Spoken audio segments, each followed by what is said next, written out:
rozprávam. Postoj, bratia a sestry, je veľmi dôležité. Cez postoje, vašich postojov, ako sa chováte, môžu vidieť ľudia aj váš charakter, či je zmenený. Aj vaše správanie.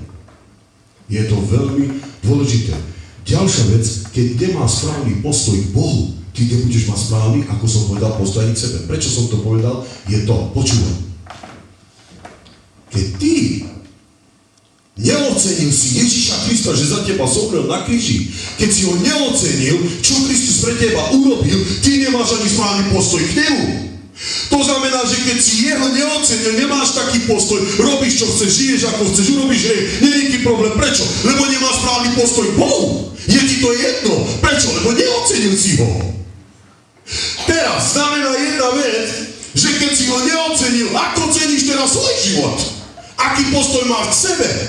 Ďakuješ Bohu za to, že ťa Boh spasil? Ďakuješ Bohu za to, že nemusíš rešiť? Nie. Prečo? Lebo ty nemáš ocenené ešte Boha. Nemáš ten správny postoj k Bohu. O tom dneska chcem hovoriť. Trošku som to vyjavil, neviem veľmi slovensky, tak neviem veľmi vysvetliť. V romštine by som to vedel vysvetliť raz, dva. Ale v slovenčine mám problém. Ďakujem Bohu, že môžem ešte aspoň niečo slovensky rozprávať, lebo som